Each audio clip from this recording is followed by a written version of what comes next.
Memoryado ko yung 4 na portion. First part is national situation. Mayaman ang Pilipinas, ngunit naghihirap ang sambayan.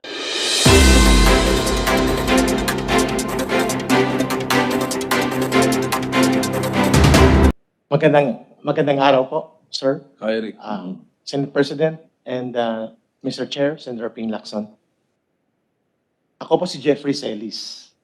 Ka-Eric po ang gamit. Jeffrey Celis, pero ka-Eric ang tawag sa'yo. Ka-Eric pong pangalan. Ang code ako, marami po kaming ginagamit na code. I will try to address directly first the question, and I will request the good senators to qualify some of my answers. Yung recruitment po ng kabataan sa Cpp-Npa, NDF, in my experience, based on doctrine, practice, and experience, nagsisimula po yan kung mga sa baryo ng mga kabataan, meaning sa rural areas. Maaga po talaga, Senator, Senate President, sir. Kasi ang mga pamilya ng mga kabataan na ito, na tinatawag naming mass base, yung mga bata mismo as early as 8, 7, 6, before 10, kahalubilo po sila ng NPA eh. So, kaya nga sabi ko, ipokrito kami sa CPP-Npa, NDF to assert. Sa tanong niyo po, paano na i-involve ang kabataan? 2 ways. Kung sa baryo po, kahit hindi sila recruited dahil masa sila, mass base area yon, doon mismo kami nakatira. Doon kami mismo nag-organize, kasama namin ang mga magulang nila. So the children are exposed to the informal recruitment. Dalawang recruitment kasi ang kabataan, Sen.Sotto, sir, sa schools and universities, urban areas. And then the other side of recruitment sa mga baryo. Kapag schools and universities po, ang recruitment ay nagsisimula usually, sir, minor ka pa niyan eh.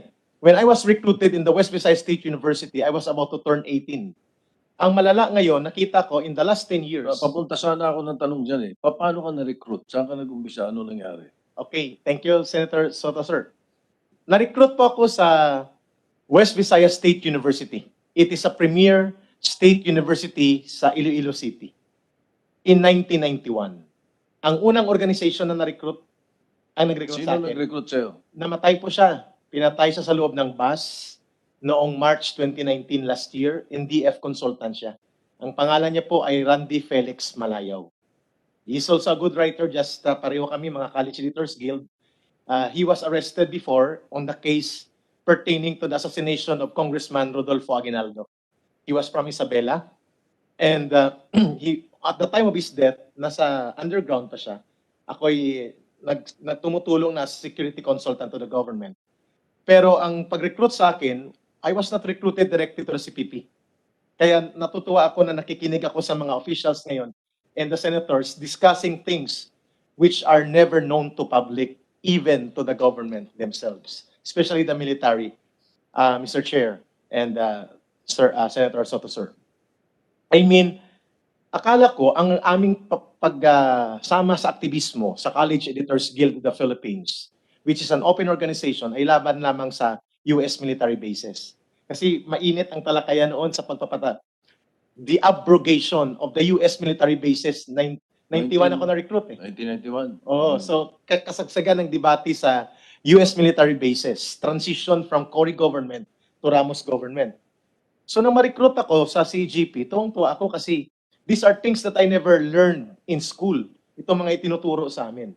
But 3 months thereafter, Senator, Mr. Chair, in-invite ako nila Randy Felix Malayaw, pagpalain sa ng kanyang kaluluwa. At hindi ko muna pangalanan yung ibang nag-invite kasi active pa po sa media. Mataas na rin ang katungkulan. We were students nung panahon na yun. Nang ma-recruit pa ako sa CGP, I was thinking, yun na yung pagiging aktivista. But 3 months into the recruitment, at least nakikinig ang buong bayan, ang buong bansa. Mga nanay na nakikinig at kabataan. In-invite ako sa isang meeting sa boarding house, mga 12 kami. At sa meeting na yon, mga student editors, campus writers, at student leaders ang nandun, iba't ibang universities. Pagdating doon, hindi na pinag-aralan ang US military bases. Pinag-aralan namin ang libro ni Joe Masison. Wala pang MKLRP noon. Ang tawag pa noon, LRP. Lipunan at Rebolusyong Pilipino, in English, Philippine Society and Revolution by Amado Guerrero, the nom de guerre of Joe Masison. Yan ang Biblia. I can teach that without the book in 1 day, 2 days, 3 days, depending sa audience. And until now, memoryado ko yung 4 na portion. First part is national situation. Mayaman ang Pilipinas, ngunit naghihirap ang sambayan ng Pilipino. Second part, history. Ang kasaysayan ng pananakop at paglaban ng sambayanang Pilipino. Third part, tatlong ismo. Imperialismo, burokrata kapitalismo, feudalismong tatlong salot ng lipunan. Yung fourth part ang pinakadelikado. DRB, Demokratikong Rebolusyong Bayan ang tanging solusyon sa problema ng mamamayan. Dito ang radicalization. Akala ko, yun na yun. Manunumpa pala kami sa bandilang pula. Yellow ang nakalagay, triangle. May alibata siya. Alibata, everyone knows, is an ancient Filipino alphabet. Sir President, anong organization ang kinasasapian mo noon bago ka na-recruit? Wala sir. I was an ordinary student, Mr. Chair. I was a writer. I was part of the editorial board of Forum Dimensions. And I was recruited to the CGP advocating pong mga issues ng mamamayan. Pero nang manumpa po ako after that LRP session in a boarding house, tago na meeting yon, tago. We were told that it was a CGP meeting, but it was not. It was not a CGP meeting, it was a meeting of Kabataang Makabayan, KM.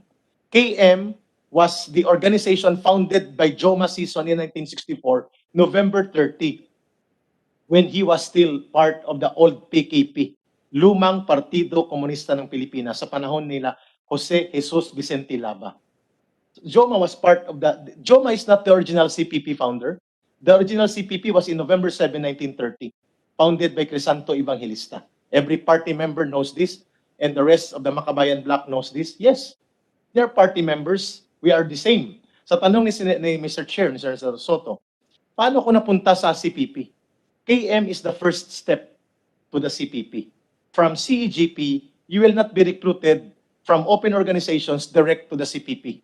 There is no direct recruitment to the Communist Party. The recruitment will pass open organizations, and then underground, and then party. The underground is the consolidator for the armed struggle. It is the NDF. So the NDF is not innocent. It is a conspirator, enabler, collaborator of armed struggle. It is not a legitimate organization pretending to be legal, but rather it is an underground umbrella of all sectoral underground organizations, Mr. Chair, like Kabataang Makabayan. In December of 91, I was again recruited, Mr. President and Mr. Chair, I was again recruited to become candidate member of the Communist Party of the Philippines. Ako po'y 2 beses na nanumpa sa CPP. 91 of December and May of 92. Kasi ang unang recruitment mo from the underground will be candidate member. No voting right ka sa loob ng partido. Pagka full member ka, na-prove na nila na hindi ka security threat at capable ka to be developed as a cadre, you will be recruited to become a full member. At doon ka i-recruit talaga at bibigyan ng pag-aaral. Sa panahon namin, kasama po yan sa summer immersion. I was recruited in the area of Baras, Iloilo. With no less than yung mga regional party committee ng mga matatanda na mga 70s na nakita ko, sila mga instructor ko sa BKP, Batayang Kursong Pangpartido. Nabanggit mo kanina yung CEGP, College Editors Guild, di ba? Yes, sir. Miyembro ka nito? Yun ang unang organization na sinalihan ko. Nasalihan mo? Yes. So yun ang naging vehicle kung paano ka naispatan na ma-recruit? Because ang nagre-recruit at namumuno ng CGP are already cadre of the CPP. Sige, please proceed. Which hindi nila ina-admit sa amin. We were thinking na pari-pareho kami mga writers. Nauna pong na-recruit si Randy Felix Malayao sa akin. If you are asking for the historical reference of my authenticity, ang kapanahunan ko po ay si Teddy Casino. He was the national national president of CEGP. I was the regional chairman of the CEGP. Do I know him also to be part of the CPP? Hindi na po ako magpapaka-ipokrito, Mr. Chair, Mr. President. Yes. We were all CPP. They are still CPP. They are still part of the Communist Party. And worse, they deny it and they are not admitting it to the nation. That is why they are not here. I was supposed to meet them here. Maganda sanang nandito kami para lahat ng circumstances to be asked by Senate and to be known by the people ay masasagot. Mr. Chair, I operated po sa dalawang mundo ng CPP na hindi po ito masyadong naiintindihan. From 91 to 2001, Mr. Chair, Senator Ping, involved ka sa history ko. Ikaw po ang Cpp-Npa. Yun ang huli ko pong bahagi sa open mass movement na pinatalsik namin si Pangulong Estrada. We organized, conspired, collaborated in a broad alliance to establish the Harap Resign movement. It is a known fact. It is part of history. It was a collaboration of the Communist Party, of the church leaders, of traditional opposition politicians na hinayaan ni Pangulong Estrada. At iyan po ay naging bahagi ako. I was a regional coordinator of Harap Resign movement. Nakikinig po sila ngayon, papatayin nila ako sa lahat ng mga isinisiwalat ko. Hindi po pupuno ang buong araw natin sa lahat ng historical Yun accounts ang ko na ito. yung inaalala ko, mukhang sa history mo, maabutin tayo maghapon. So, fast forward muna tayo, ano? Doon sa main question ko kanina. Dahil may 17 years old na former warrior na kinasuhan yung commander niya. Ngayon, ang tanong ko, is this something that happens or that happened before? Ito ba yung mga this kind of abuses and human rights violations done to the recruits by their commanders or leaders or the terrorist groups? Nangyayari ba ito or isolated itong kaso to? Mr. Senate President and Mr. Chair, nangyayari po yan. Sabi ko nga, anong tatag mo sa Marxismo, Leninismo at Maoismo pag tinamaan ka ng prinsipyo ni Freud ng libido, malilimutan mo ang disiplina ng Marxismo, Leninismo at Maoismo. I confirm the question of the Senate President. Naaabuso ba ang By mga the way, kabataan sa sulat kababaihan? ni Yes. former Congressman Colmenares, ang request niya kung pwedeng yung mga resource persons na mag-aakusa, dapat may personal knowledge. Tatanungin kita ngayon, meron ka bang personal knowledge sa alinmang pangyayari na binabanggit mo? Ang testimonya ko po ay mayroon akong personal knowledge. And to Mr. Chair, with your indulgence, I would like to address also Mr. Nery Colmenares, my former comrade in the CPP. The personal knowledge required is only in the court of law, sa trial sa court.